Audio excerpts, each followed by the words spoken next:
As usual, this year's IFA is packed with devices and all sorts of trinkets, some of which we've already been shown beforehand. Hi, Galaxy Note 7. But only a few stand out from the crowd, and if there's one piece of tech that's turning heads in Berlin this week, that would undoubtedly be the Lenovo Yoga Book. A mishmash of different yet complementary technologies, the Yoga Book is like an embodiment of contradictions.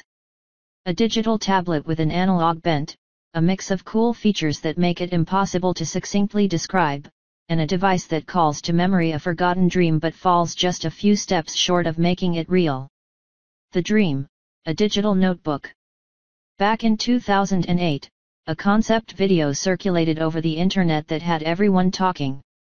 The fact that it came from Microsoft, regarded as a slow-moving giant in the industry, made it sound all the more too good to be true. It was called Microsoft Courier, nothing to do with a similarly named font, and, back in the days before iPads and Android tablets, it sparked the imagination of what a future digital notebook could be. In a nutshell, the Courier was like a notebook that had two displays on each side of the spine instead of actual paper. That screen was not only touch-sensitive like any modern tablet, it also supported a pressure-sensitive stylus of the Wacom or Apple Pencil kind.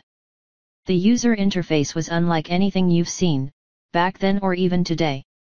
It was almost literally a traditional notebook digitized, with built-in features for browsing the web, searching notebook contents, and sending emails. Courier, sadly, never got out the door, and Microsoft cancelled the project just as the very first iPad launched. Some of the people behind that dream moved on to found 53, the startup that brought the popular paper app to life. And while the product died before it could even be born, some of its ideas found its way to some devices and interfaces we have today. The dream never really died, but little did we suspect that, nearly a decade later, Lenovo would try to make that dream come true. Or at least half of it. The reality, a tablet plus. There's a saying that goes, too much of something is bad, and that is true of features as well. Cram in too many, sometimes distinct or unrelated, features and you'll have a hard time describing what the thing really is. The Yoga Book might be a victim of its own feature-laden popularity to the point that it defies definition. Lenovo itself calls it the ultimate two-in-one productivity tablet, but that would be underselling it.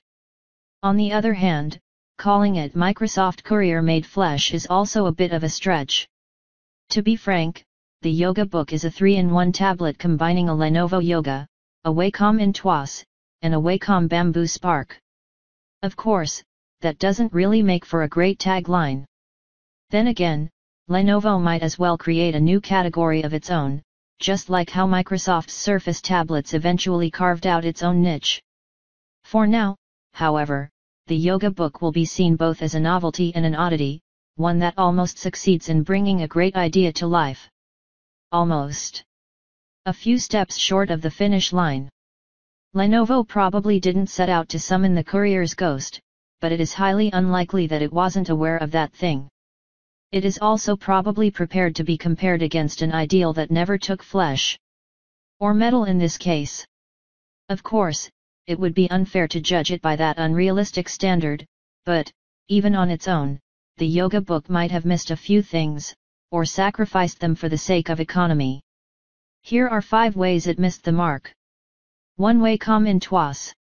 Let me immediately clear that I will be in no way disparaging Wacom's line of Intuos graphics tablets.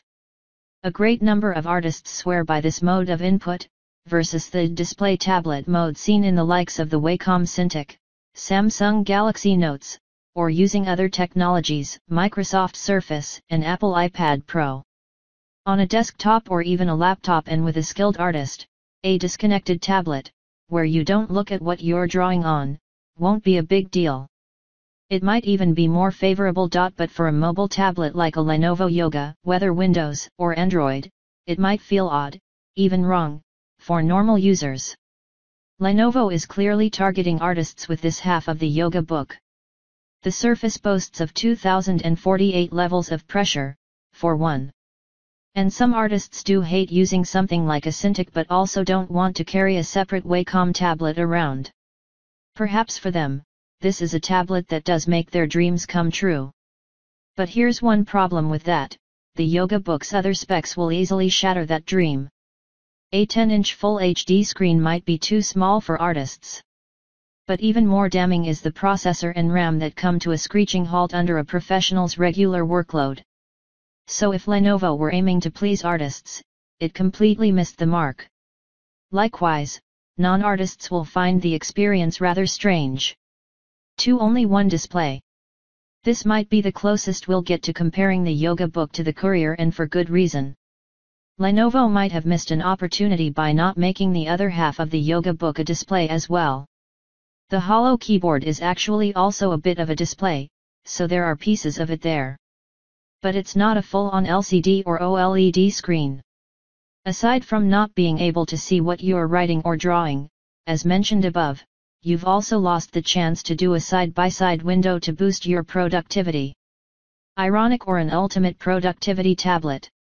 Sure, you can still do split windows, at least in the Windows version, but you're reduced to a smaller, not to mention smaller resolution, space. And here's another thing, you can forget about easily annotating documents and notes while, say, reading some text or watching a video. At least directly on the screen.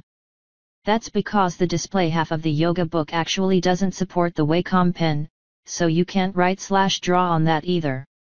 In short, any pen action is completely and totally limited to one half of the tablet, which displays nothing other than the keyboard. 3. Intel Atom. While most of the Yoga Book's specs can be best described as decent, the processor is actually going to be problematic. On the one hand, it isn't the fastest Atom around, which would be something along the Atom X7 line. Perhaps it is provident, or intended,